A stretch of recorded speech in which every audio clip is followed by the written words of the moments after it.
Hey guys good morning. तो आजकेर भिडियोते कोनो रकम एंट्रो नेই, एंट्रो ছাড়াই কিন্তু আজকের ভিডিওটা দেখতে হবে।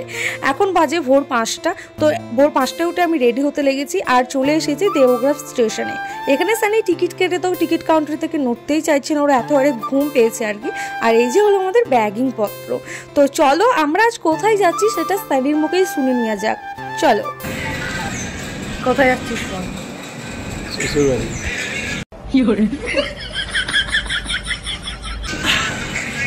বল শ্বশুরবাড়ি এত ব্যাগিং করতে রয়েছিস তাহলে? কিছু গড় জমাই থাকে।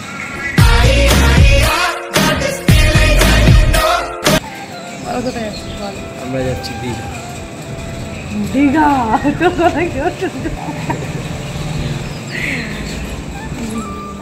আলতু ফালতু বকার সময় না ও একদম সেরা, কিন্তু কাজের কথা বলার সময় মুখ দিয়ে কথাই বার হয় না। তো আমি বলে দিচ্ছি, তো আজ যাচ্ছি আমরা দীঘা। আর দীঘা যাওয়ার প্ল্যানিংটা হুট করেই হয়েছে।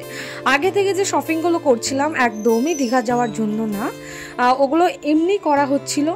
আর দীঘা যাওয়ার প্ল্যানিং যখন আমাদের হয় তারপরেই কিছু বাকি জিনিসগুলো আমরা কিনে নিই। তো যাই হোক, আমরা স্টেশনে চলে আসি আর আমাদের ট্রেনও ঢুকে পড়ে। আর আমরা যাচ্ছিলাম টোটাল 6 জন। আমি, সানি আর পাশের বাড়ি একটা কাকু কাকিমা, তার 2 ছেলে মেয়ে। আর অনেকটা সকালে বার হওয়ার কারণে আমরা কিছু খেয়ে বেরোইনি, তাই গিয়েই আমরা কচুরি খেয়ে নিই। তারপরেই বাইরের ভিউ দেখতে দেখতে আমরা পৌঁছে যাই শিয়ালদা স্টেশনে। আর সত্যি বলতে আমি যে সামান্য দেবগ্রাম থেকে কৃষ্ণনগর যদি যাই না, বাসে তো উঠতেই পারি না আর ট্রেনেও বেশিক্ষণ বসে থাকতে পারি না। আর এই যা বিভৎস গরম বাইরে, তা তো বলার কথা না। তো আমি সামান্য কৃষ্ণনগর যেতে গিয়ে হাঁপিয়ে কুতিয়ে মরে যাই সেই জায়গায়। আর শিয়ালদা পৌঁছে গেছি, তবু আমার ভিতরে এতটা এনার্জি কিভাবে ধরে গেছে আমি নিজেই জানি না। হয়তো এটা মনের একটা আনন্দে, কারণ এই লাইফে ফার্স্ট টাইম আমি দীঘা যাচ্ছি। একটা মনে আনন্দ তো আছেই, আর একটা এক্সাইটমেন্টও আছে যে কেমন কি জায়গা দেখবো, ফার্স্ট টাইম এইরকম একটা ব্যাপার।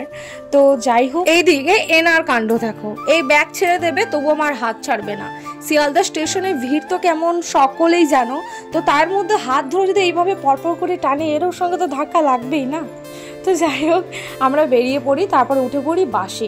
এই একটা সবচেয়ে বিচ্ছিরি কাণ্ড, বিচ্ছিরি জায়গা বলতে পারো। বাসে আমার একদমই বসে থাকতে ইচ্ছা করে না। আর এই গরমের ভিতরে বাসে যে গন্ধটা আমি একদমই সহ্য করতে পারি না। তো এটা দেখে কি মনে হচ্ছে এই জায়গাটা, এটা কি বলো তো, এটা হাওড়ার ব্রিজ। তো আমরা তখন ব্রিজের ওপর দিয়ে যাচ্ছিলাম। তো আমি এখানে ভিডিও করা দেখে সানি বলছে চলো তোমাকে ভিতর দিকে নিয়ে যায়, তারপরে বুঝতে পারবে। এই যে ফ্রন্টটা পুরো এত সুন্দর। হ্যাঁ, এর আগে অবশ্য একবার দেখেছি, কিন্তু এটা বেশিরভাগ রাতে বেশি সুন্দর লাগে শুনেছি আর কি। কিন্তু রাতে আমি দেখিনি। এইভাবে কলকাতায় আরেকবার এসেছিলাম, তখন একবার দেখেছিলাম। আর এই নিয়ে 2বার। ভোর 5টা থেকে আমাদের জার্নি শুরু হয়েছে, কিন্তু ঠিক করে কিছু খেয়ে ওঠা হয়নি। ট্রেনে উঠে ফার্স্ট ওই 1 প্লেট করে কচুরি খেয়েছিলাম, তারপরে রাস্তায় বেরিয়ে জলের বোতল কিনে খাচ্ছিলাম। কিন্তু ঠিক করে 2টো পেট ভর্তি করার মতো কিচ্ছু খাইনি। আর এখন তো দুপুরও হয়ে গেছে, সানিকে তো 2টো ভাত দিতেই হবে। ওর বাড়ি অথবা রাস্তায় দুপুরে ও ভাত খাবেই, ভাতটা ওর কাছে মাস্ট, দুপুরে ওকে দিতেই হবে। তো আমরা ওই হাওড়ার ব্রিজের পাশে যে হোটেলটা ছিল ওখানে আমরা চলে যাই। আর আমি বসেছিলাম জানলার সাইডেই। আর সত্যি কথা বলতে হোটেলে ভাত খাওয়া দাওয়াটা আমার একদমই পছন্দ হয় না।